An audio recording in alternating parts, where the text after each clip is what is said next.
के द्वारा पारदर्शी और निष्पक्ष तरीके से उत्तर प्रदेश शासन के अधीन विभिन्न विभागों में 1036 पदों पर नियुक्ति पत्र वितरण के आज के इस कार्यक्रम में मंच पर उपस्थित प्रदेश सरकार में मंत्रिमंडल के मेरे वरिष्ठ सहयोगी उप मुख्यमंत्री श्री ब्रजेश पाठक जी, जल शक्ति मंत्री श्री स्वतंत्र देव सिंह जी, पर्यटन एवं संस्कृति मंत्री श्री जयवीर सिंह जी, मत्स्य विकास के मंत्री डॉक्टर संजय कुमार निषाद जी, उद्यान कृषि विपणन और कृषि विदेश व्यापार विभाग के राज्य मंत्री स्वतंत्र प्रभार श्री दिनेश प्रताप सिंह जी, पर्यावरण वन जंतुद्यान और जलवायु परिवर्तन विभाग के राज्य मंत्री स्वतंत्र प्रभार डॉक्टर अरुण कुमार जी, विभाग के राज्य मंत्री श्री केपी मलिक जी, प्रदेश के चिकित्सा शिक्षा चिकित्सा एवं स्वास्थ्य परिवार कल्याण मातृ एवं शिशु कल्याण विभाग के मंत्री श्री मयंकेश्वर शरण सिंह जी, प्रदेश के मुख्य सचिव श्री मनोज कुमार सिंह जी, अपर मुख्य सचिव और प्रमुख सचिवगण, अधीनस्थ सेवा चयन आयोग के सभी अधिकारीगण, आज के इस समारोह में उपस्थित उत्तर प्रदेश शासन के हमारे सभी अन्य अधिकारी, प्रदेश के हमारे सभी उपस्थित अभिभावकगण और प्रदेश के विकास के लिए प्रतिबद्ध हमारी युवा ऊर्जा के प्रतीक मेरे युवा साथियों, आज आपको आदरणीय प्रधानमंत्री जी के संकल्पों के अनुरूप नियुक्ति पत्र वितरण का यह कार्यक्रम यहां पर आयोजित हो रहा है। मैं सबसे पहले इस पारदर्शी और निष्पक्ष चयन की प्रक्रिया के लिए अधीनस्थ सेवा चयन आयोग के अधिकारियों को हृदय से धन्यवाद देते हुए आपके चयन के लिए आपको और आपके अभिभावक को हृदय से बधाई देता हूं, अपनी शुभकामनाएं देता हूं।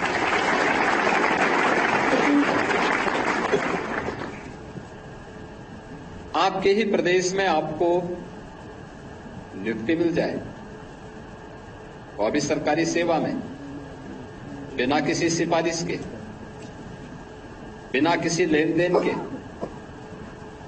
यह अब संभव हुआ है। पिछले 7 वर्ष के अंदर प्रदेश सरकार ने जो कदम उठाए और डबल इंजन की सरकार प्रधानमंत्री मोदी जी के नेतृत्व और उनके मार्गदर्शन में जिस प्रकार की व्यवस्था को प्रदेश के अंदर लागू की है, आज उसके परिणाम देखने को मिल रहे हैं। ये वही प्रदेश था जहां पहले दंगे होते थे, कानून व्यवस्था की स्थिति बदहाल थी, न बेटी सुरक्षित थी, न व्यापारी सुरक्षित था, अराजकता का तांडव होता था। और यह तो प्रदेश के अंदर था, इसका दुष्परिणाम सर्वाधिक उठाना पड़ता था हमारे युवाओं को, जो नौकरी और रोजगार के लिए उत्तर प्रदेश के बाहर कहीं जाता था तो उसके सामने पहचान का संकट खड़ा होता था। पहचान का यह संकट खड़ा करने वाले वही लोग हैं जो आज विभिन्न नाम और रूपों के साथ फिर से, यानी कारनामे वही हैं लेकिन हुलिया बदल करके फिर से आपके सामने बहकाने के लिए आए हैं। मैं देख रहा था जब बालिका को मैं नियुक्ति पत्र दे रहा था तो उस बालिका के मुंह से निकला कि खटाखट ये है जो आज हमें नियुक्ति पत्र प्राप्त हो रहा है, वो नहीं जो अप्रैल मई के अंदर सुनने को मिल रहा था। अप्रैल और मई के अंदर भी आपने सुना होगा खटाखट क्या होता है। और उस समय 1-1 लाख रुपए के बॉन्ड पत्र भराए गए थे। न वो 1 लाख रुपया है, न उससे मिलने वाला 8,500 रुपया है। और खटाखट वाले भी अपने पिकनिक मनाने के लिए फिर निकल चुके हैं देश के अंदर। उनका कहीं अता पता नहीं है, होगा भी नहीं। ये लोग आएंगे फिर वही, जब मौसम आएगा तो फिर अपने मौसम के अनुसार फिर समाज को विभाजित करने के लिए, अराजकता फैलाने के लिए, धोखे से लॉटरी अगर कभी लग गई तो फिर प्रदेश को नोचने के लिए। आज मैं कह सकता हूं उत्तर प्रदेश के सामने पहचान का संकट नहीं है, कोई पहचान का संकट नहीं है। उत्तर प्रदेश की टीम ने जो कार्य किया है और डबल इंजन सरकार का जो लाभ उत्तर प्रदेश को प्राप्त हुआ है, आज उसका परिणाम है कि उत्तर प्रदेश जो 2017 तक देश की 6ठी-7वीं अर्थव्यवस्था थी, आज नंबर 2 की अर्थव्यवस्था बन चुकी है और देश के किसी भी राज्य की तुलना में सबसे अच्छी आर्थिक प्रगति करने वाला, इकोनॉमिक ग्रोथ के रूप में सबसे अच्छी ग्रोथ के रूप में जो राज्य आज के दिन पे आगे बढ़ रहा है वो उत्तर प्रदेश है। प्रधानमंत्री मोदी जी के संकल्पों को आगे बढ़ाने के लिए प्रतिबद्ध दिखाई देता हुआ उत्तर प्रदेश है। युवाओं के लिए, किसानों के लिए, महिलाओं के लिए, गरीबों के लिए योजनाओं को प्रभावी ढंग से जमीनी धरातल पर उतारने के लिए किए जाने वाले रिफॉर्म में अग्रणी उत्तर प्रदेश है। और उत्तर प्रदेश के युवा के सामने, उत्तर प्रदेश के नागरिकों के सामने आज के दिन पे कोई पहचान का संकट भी नहीं है। आज तो आप देश के अंदर कहीं जाएंगे तो कहीं भी जाते हैं तो आपके सामने अब पहचान का संकट नहीं होता। लोग आपको शक की निगाहों से नहीं देखते, बल्कि 7 वर्ष में ये तस्वीर बदली जा सकती है। कुछ ही वर्षों में हम लोगों ने तस्वीर को बदला है। आज आप कहीं जाएंगे, उत्तर प्रदेश का नाम लेंगे तो लोग आज सम्मान की निगाह से देखते हैं, सम्मान देते हैं, और ये सम्मान आसानी से नहीं मिला। इसके लिए प्रयास करने पड़े। उत्तर प्रदेश शासन और प्रशासन की टीम को उत्तर प्रदेश की जनता जनार्दन के साथ मिलकर के, और मैं धन्यवाद दूंगा उत्तर प्रदेश की जनता को कि उन्होंने विश्वास करके बराबर अपना आशीर्वाद दिया, और उसका परिणाम क्या रहा कि हम लोग कठोर से कठोर निर्णय भी लेते रहे। जनता का समर्थन था, सहयोग था, क्योंकि हमें उत्तर प्रदेश की पहचान को बनाना था। और उस पहचान को आज जिस स्तर पर हम उठा करके लेके गए हैं, आज उसी का परिणाम है कि देश के अंदर आपको सम्मान मिलता है। कहीं आप जाएंगे लोग अच्छी निगाहों से देखते हैं। लेकिन इससे क्या पहले 17 के पहले क्या स्थिति थी? नहीं थी। 17 के पहले आप कहीं जाते थे, लोगों को पहले संदेह होता था। और हम लोगों ने देखा बहुत सारे जनपद ऐसे हैं जिन जनपदों में लोगों को, वहां का नौजवान अगर जाता था या वहां का कोई व्यक्ति बाहर जाता था तो धर्मशाला की बात तो दूर, होटल में पैसा लेकर के भी उसको कमरा नहीं मिलता था। ये स्थिति थी। किसी नौकरी के लिए, कहीं रोजगार के लिए, कहीं कोई व्यवसाय करने के लिए जाता था, लोग उसको तवज्जो नहीं देते थे, भगा देते थे। आज हम इससे उभरे हैं। आज लोग सम्मान की निगाहों से देखते हैं। देश और दुनिया के अंदर उत्तर प्रदेश का यूथ कहीं जाता, हमारा युवा कहीं जाता है, उत्तर प्रदेश का नागरिक कहीं जाता है तो उत्तर प्रदेश का नाम बोलने पर उसके चेहरे पर एक चमक दिखाई देती है कि अच्छा, उत्तर प्रदेश से आए हैं। इस पहचान के लिए किए गए प्रयास का परिणाम है कि पारदर्शी तरीके से चयन की प्रक्रिया के साथ आज आपको जोड़ा गया है और ये नियुक्ति पत्र आपको प्राप्त हुआ है। 1036 युवाओं को आज विभिन्न विभागों की जो नियुक्ति पत्र उपलब्ध कराए गए हैं, इसमें चिकित्सा, स्वास्थ्य और परिवार कल्याण विभाग की ओर से जो सहायक शोध अधिकारी के रूप में सांख्यिकी के 533 पद ऐसे हैं जिन पर उनको नियुक्ति पत्र उपलब्ध कराया जा रहा है। लघु सिंचाई विभाग, संस्थागत वित्त के साथ ही नियोजन विभाग के लगभग 193 जगहों पर आवास मत्स्य, पर्यटन, सहकारिता और कृषि विपणन आदि सबको मिला दिया जाए तो लगभग कुल 228 पदों पर और वन विभाग के 37 पदों पर आज नियुक्ति पत्र वितरण की कार्रवाई यहां पर एक साथ संपन्न की जा रही है। ये चीजें दिखती हैं, जितने भी 1036 युवाओं को ये नियुक्ति पत्र वितरित हुए हैं, शासन की मंशा, आरक्षण के नियमों का पालन करते हुए ये नियुक्ति पत्र उन्हें वितरित किए जा रहे हैं और इन युवाओं ने अपनी मेहनत से कार्य किया है, उसका परिणाम इनके सामने है। एक भी व्यक्ति ने, उसके परिवार के किसी सदस्य ने किसी से सिफारिश नहीं की होगी और न कहीं किसी प्रकार का कोई लेन देन किया होगा। क्या 2017 के पहले ये संभव था? कतई नहीं था, क्योंकि 17 के पहले तो चाचा और भतीजे में ही होड़ लग जाती थी कि कौन कहां से कितना वसूली कर ले। ये होड़ का जो सिलसिला चलता था, कहां पहुंचा दिया था? उत्तर प्रदेश को किस रसातल पर पहुंचा दिया था? कोई भर्ती ऐसी नहीं थी जिसकी जांच न हो रही, कोई भर्ती ऐसी नहीं थी जिस भर्ती में न्यायालय को हस्तक्षेप न करना पड़ा हो, कोई भी ऐसी प्रक्रिया नहीं इन्होंने अपनाई थी जिसमें कहीं पारदर्शिता और निष्पक्षता दिखाई देती हो। लेकिन आज इससे दूर हट करके उत्तर प्रदेश ने जो प्रणाली अपनाई है, उसका परिणाम है कि हम लोगों को पिछले 7 वर्ष में लगभग 6.5 लाख युवाओं को सरकारी नौकरी देने में, 2 करोड़ से अधिक युवाओं को और उत्तर प्रदेश के अन्य तबके के जरूरतमंद लोगों को रोजगार के साथ जोड़ने में, जो निवेश का बेहतर माहौल बना है, इसके साथ जोड़ने में हमें मदद मिली।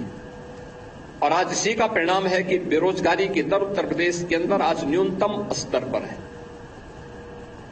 देश के अंदर बहुत सारी ऐसी जगह हैं जहां पहले उत्तर प्रदेश का व्यक्ति नौकरी के लिए जाता था, रोजगार के लिए जाता था, आज वो वापस आया है। मेरे पास तो अक्सर जब हमारा सीएम कॉन्क्लेव होता है या नीति आयोग की किसी बैठक में या भारत सरकार की किसी बैठक में देश भर के मुख्यमंत्री जुड़ते हैं, उस समय तमाम मुख्यमंत्री इस बात को कहते हुए सुनाई देते हैं कि यूपी का व्यक्ति आज वापस जा रहा है, हमारे यहां उद्योगों में संकट आ गया है, हमारे यहां अन्य कार्यों में संकट आ रहा, हमारी व्यवस्था प्रभावित हो रही है, क्योंकि आज उत्तर प्रदेश में ही उसको रोजगार मिल रहा है, उत्तर प्रदेश में बेहतर माहौल का लाभ प्राप्त कर रहा है और उसका परिणाम है कि वह वापस आकर के अपनी ऊर्जा और अपनी प्रतिभा और अपने अनुभव का लाभ उत्तर प्रदेश को दे रहा है।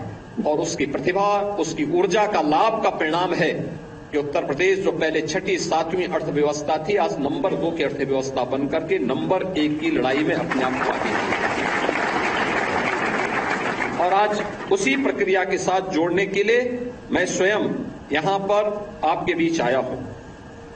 अक्सर हम एक बात सुनते हैं, और जिन लोगों के पास कोई कार्य नहीं है वे लोग गुमराह भी बहुत ज्यादा करते हैं, क्योंकि उनके पास अफवाह फैलाने के पास अलावा कोई दूसरा चारा नहीं, अपने आप तो कुछ कर नहीं सकते थे। अपने आप जब अवसर मिला, जनता ने अवसर दिया, तब तो कुछ किया नहीं। लेकिन जब प्रदेश के युवाओं को नौकरी दी जा रही है, पारदर्शी तरीके से, निष्पक्ष तरीके से इन प्रक्रियाओं को आगे बढ़ाया जा रहा है, क्योंकि हम लोगों ने पहले दिन ही 2017 में यहां पर सरकार ने शपथ ग्रहण के तत्काल बाद इस बात की घोषणा की थी कि अगर किसी ने युवाओं के भविष्य के साथ खिलवाड़ किया, उत्तर प्रदेश की बेटी और व्यापारी के जीवन के साथ खिलवाड़ किया, तो याद रखना उसको हम वह सजा देंगे जो नजीर बनेगी देश और दुनिया के लिए। और तब से जीरो टॉलरेंस की नीति के तहत सरकार ने कार्य करना प्रारंभ किया।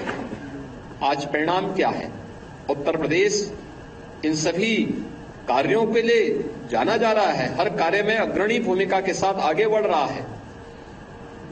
लेकिन उस समय जो लोग स्वयं तो कर नहीं सकते थे, लेकिन आज उन्हें इस बात का मलाल रहता है कि हम कुछ नहीं कर पा रहे थे, ये सरकार कैसे कर दे रही है। इसके लिए अपने उस गिरोह को आगे करके किसी न किसी प्रकार से अफवाह पैदा करना, समाज में अनावश्यक रूप से एक माहौल खराब करने का प्रयास करना और उसके माध्यम से लोगों को गुमराह करने का प्रयास करके लोगों के मन में एक इस प्रकार का भाव कि कहीं ऐसा तो नहीं है जिसके कारण जो है हमारे साथ अन्याय हो। प्रदेश सरकार ने तमाम अच्छे प्रयास किए, उन प्रयासों के परिणाम सामने आ रहे हैं। हमारा युवा किसी भी प्रतियोगी परीक्षाओं की तैयारी के लिए हो या किसी भी शासन की नौकरी के लिए, प्रदेश सरकार ने उनके लिए अभ्युदय कोचिंग की व्यवस्था भी प्रारंभ की। बहुत सारे जनपदों में सफलतापूर्वक चल रहे हैं। जब भी हम अधीनस्थ सेवा चयन आयोग और उत्तर प्रदेश लोक सेवा आयोग के परिणामों को देखते हैं या यूपीएससी की परीक्षा के परिणाम को देखते हैं और अभ्युदय कोचिंग से निकले हुए छात्रों को देखते हैं, वे यूथ हमसे मिलने के लिए आते हैं कि हमने अभ्युदय कोचिंग से प्रशिक्षण लिया था, वहां पे हमने इस कोचिंग के साथ जुड़ करके हमें सफलता प्राप्त हुई। अच्छा लगता है कि चलिए हम लोगों का एक प्रयास सार्थक हुआ, इस युवा को इसके नाम पर नौकरी मिली। या सरकार ने अपने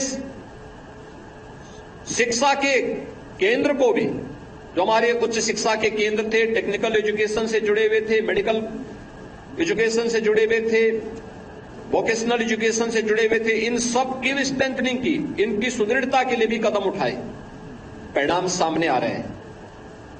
युवा की आकांक्षा के अनुरूप उन्हें कार्य देना, अधिक से अधिक रोजगार का सृजन करना, नए क्षेत्रों को तलाशना, वहां पर उत्तर प्रदेश का यूथ जा सके, उत्तर प्रदेश के विकास में योगदान कर सके, ये शासन के स्तर पर डबल इंजन सरकार की मंशा के अनुरूप प्रधानमंत्री मोदी जी के मार्गदर्शन में लगातार प्रयास किए जा रहे हैं और ये मिशन रोजगार उसी का हिस्सा है।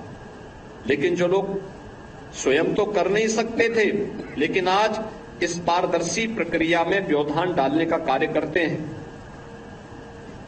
उन लोगों के द्वारा जो सच्चाई सामने है, और सच्चाई भी आप एक बार थोड़ा देख लें।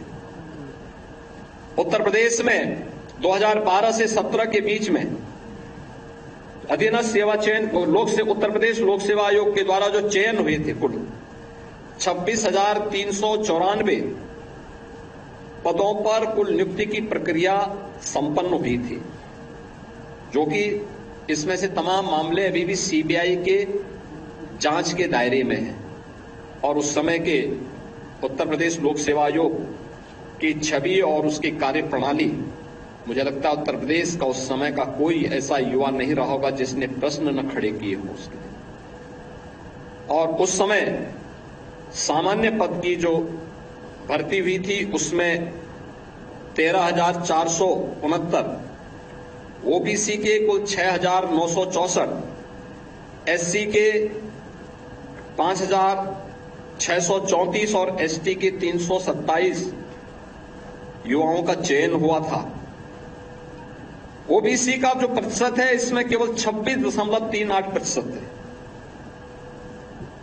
और 17 से लेकर के अब तक हम लोगों ने जो प्रदेश के अंदर उत्तर प्रदेश लोक सेवा आयोग के माध्यम से चयन किया है, इनमें कुल चयन किया था उनकी 26,394 की तुलना में हम लोगों ने किया 46,675 और इसमें ओबीसी का जो कुल प्रतिशत है इसमें 17,929 ओबीसी के प्रत्याशी चयनित हुए हैं, जिनका प्रतिशत है 38.41% और अगर ओबीसी एससी एसटी के प्रतिशत को हम देखेंगे तो यह 60% से अधिक चयन केवल इस वर्ग से हुए हैं। ऐसे ही अधीनस्थ सेवा चयन आयोग में भी 2012 से 17 के बीच 19,312 कुल चयन हुए थे और 17 से 24 के बीच में 42,409 से अधिक युवाओं को हम लोगों ने चयन की प्रक्रिया के साथ जोड़ करके शासन के द्वारा, संविधान के द्वारा या शासन के द्वारा निर्धारित आरक्षण की पूरी व्यवस्था का पालन करते हुए उन्हें नियुक्ति पत्र दिया है और आज वे सभी युवा प्रदेश के विकास में अपना योगदान दे रहे हैं। मेरी आप सब युवाओं से एक बात की मैं आग्रह करूंगा। आपने देखा होगा, आपने जब नियुक्ति की प्रक्रिया के साथ आप जुड़े थे, उस नियुक्ति की प्रक्रिया के साथ जुड़ते ही आपने देखा होगा किसी भी स्तर पर आपको कहीं से सिफारिश कराने की नौबत आपके सामने नहीं आई। और ऐसे ही मैं अभी आपसे अपील करूंगा कि नियुक्ति पत्र देने के लिए मैं स्वयं खड़ा होता हूं। यहां पे मेरे साथ संबंधित विभाग के मंत्रीगण आते हैं, उसके पीछे इस बात का दावा होता है कि हमने जो भी प्रक्रिया अपनाई है संबंधित बोर्ड या आयोग के माध्यम से पूरी पारदर्शिता और शुचिता का पालन करते हुए इस प्रक्रिया को आगे बढ़ाया है।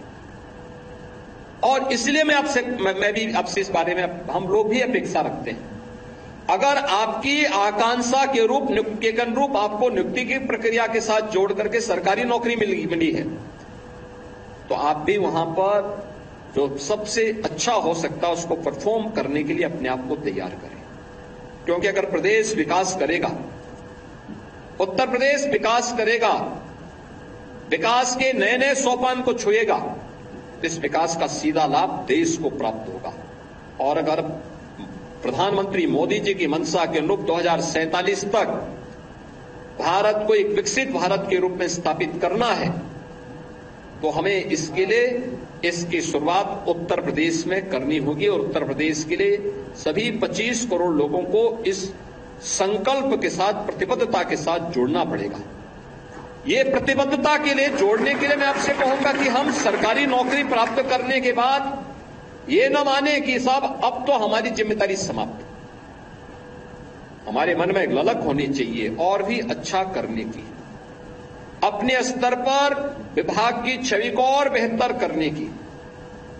जैसे ये 533 लोग केवल चिकित्सा स्वास्थ्य विभाग में ही सांख्यिकी के पद के रूप में इनका चयन वहां पे हुआ है। अब इतनी बड़ी तैनाती स्वास्थ्य विभाग में, अकेले स्वास्थ्य विभाग में हो रही है, तो सांख्यिकी शोध अधिकारी के रूप में अक्सर होता है। मैं 2019 में अचानक मुझे एक बार स्वास्थ्य विभाग के आंकड़ों को देखने का और नेशनल हेल्थ सर्वे की रिपोर्ट को देख करके मैं देख रहा था कि भाई हमारे यहां तो बेहतर रिजल्ट है, लेकिन हमारे यहां नेशनल हेल्थ सर्वे में हमारी रिपोर्ट को बहुत गलत तरीके से प्रस्तुत किया गया। हमने इसमें क्वेरीज की, भाई आखिर क्यों, ऐसा क्यों है? तो जानकारी मिली कि साहब यहां से हम लोग डाटा अपलोड ही नहीं करते। डाटा का कलेक्शन करना, सही तथ्यों को फिर यहां से अपलोड कर देना। जब हम लोग फील्ड से इन चीजों को करेंगे और हमारा उनके साथ एक संवाद होगा, तो उत्तर प्रदेश ने स्वास्थ्य के क्षेत्र में जो कुछ किया है या किसी भी क्षेत्र में, मैं नियोजन विभाग के साथ ही देखता हूं, मुझे बड़ी माथापच्ची करनी पड़ती है और इस बात को लेकर करनी पड़ती है कि भाई मुझे बताओ कि भाई ये कैसे प्रोग्रेस हमारी क्या है हर एक स्तर पर। और बहुत सारे विभाग ऐसे होते हैं जो आज भी डाटा कैप्चर नहीं कर पाते। डाटा कैप्चर नहीं करेंगे तो स्वाभाविक रूप से नीति आयोग के डाटा आपके डाटा से मेल नहीं करेंगे, मेल नहीं खाएंगे। आपको अपलोड करने की आदत डालनी पड़ेगी इसके साथ में। और इसलिए मैं आपसे कहूंगा कि हम अपने आप को अपडेट रखें। कार्य हुआ है, लगातार कार्य हो रहा है, ये लगातार तेजी के साथ आगे बढ़ रहा है, दुनिया इसको महसूस कर रही है, लेकिन हमें भी अपने आप को इसके लिए तैयार करना होगा और अपनी जिम्मेदारी का हिस्सा मानना पड़ेगा। प्रधानमंत्री मोदी जी ने अमृत काल में पंचप्रण की बात की। पंचप्रण में नागरिक कर्तव्य एक सर्वोपरि कर्तव्य है। हम जिस क्षेत्र में हैं, अपने नागरिक के रूप में, एक अधिकारी के रूप में, एक कर्मचारी के रूप में अपने नागरिक कर्तव्यों का पालन करते हुए अपने विभाग को, शासन की छवि को बेहतर बनाते हुए अपने प्रदेश के विकास में हम सब सहभागी बनेंगे। इस विश्वास के साथ आज 1036 जिन युवाओं को ये नियुक्ति पत्र प्राप्त हो रहा है, वे अपना प्रशिक्षण बेहतर तरीके से लें।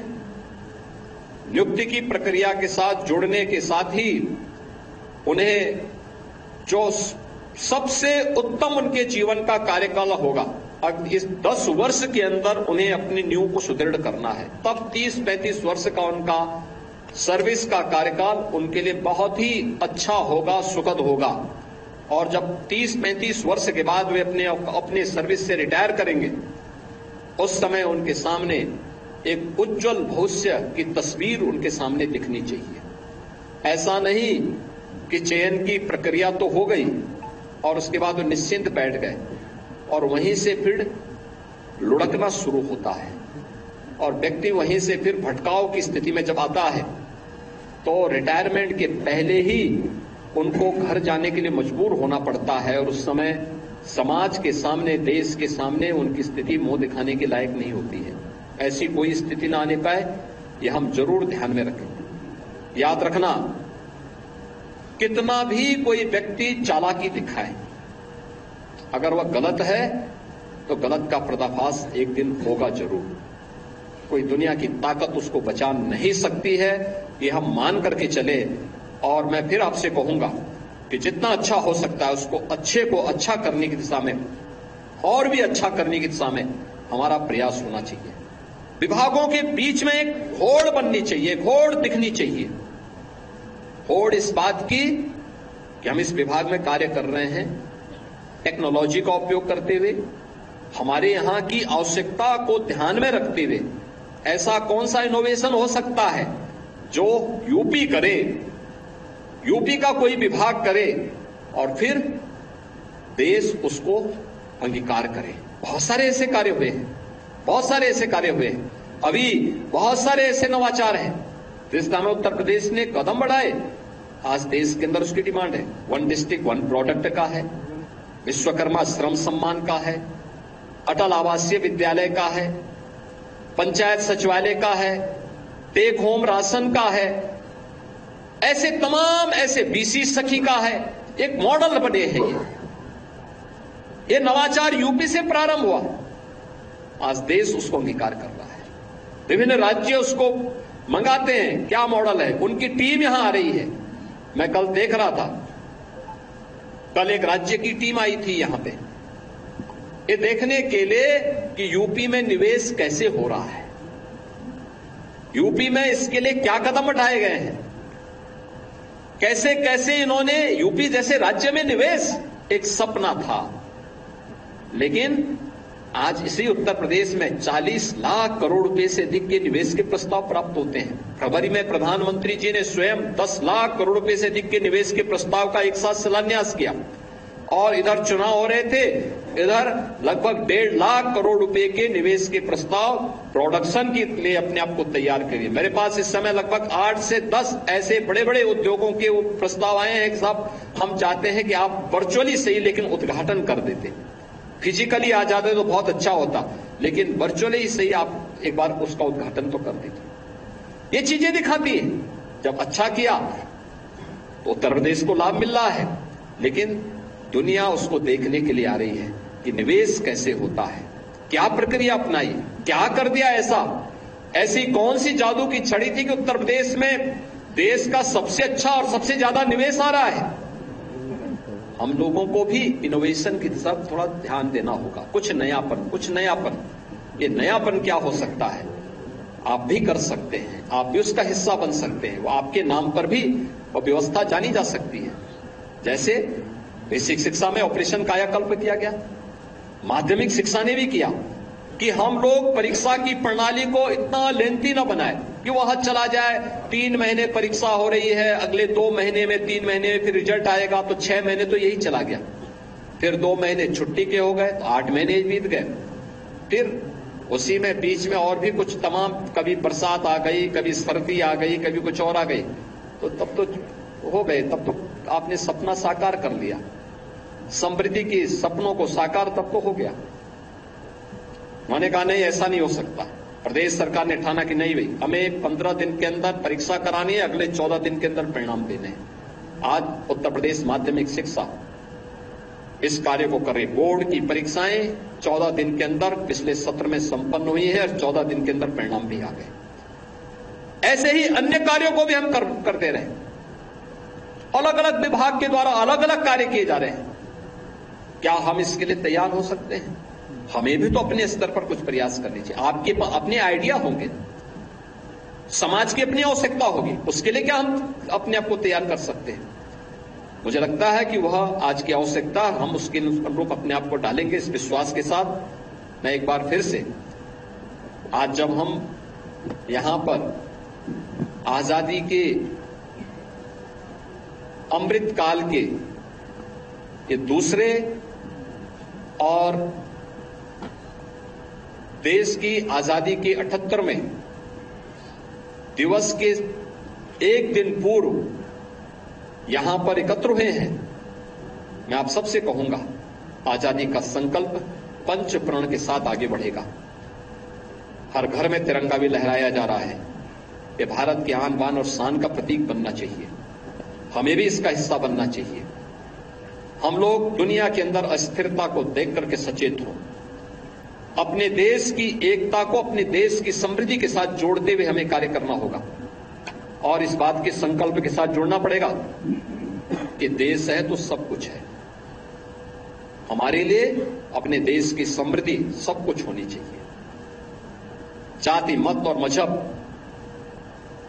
देश से बढ़कर के नहीं हो सकते, कभी नहीं हो सकते। और जिन लोगों ने उसको महत्व दिया है, ज्यादा महत्व दिया है, उनकी दुर्गति देख रहे हैं। उस दुर्गति की दिशा में जो लोग अस्थिरता पैदा करना चाहते हैं, कतई हम उस दुर्गति की दिशा में लोगों की साजिश को सफल न होने दें। इस संकल्प के साथ मैं आज के इस अवसर पर आप सबको एक बार चयन के लिए आपके अभिभावकों को और आप सभी को, नवचयनित जितने भी हमारे 1036 युवा हैं, इन सबको मैं बधाई देता हूं और विश्वास व्यक्त करता हूं कि आपकी ऊर्जा और आपकी प्रतिभा का लाभ उत्तर प्रदेश को प्राप्त होगा और उत्तर प्रदेश की समृद्धि प्रधानमंत्री मोदी जी के विजन के अनुरूप एक ग्रोथ इंजन के रूप में भारत की $5 ट्रिलियन की इकोनॉमी को बढ़ाने और दुनिया की सबसे बड़ी अर्थव्यवस्था के रूप में भारत को स्थापित करने में सहायक होगा। आप सबके प्रति मेरी शुभकामनाएं। धन्यवाद। जय हिंद।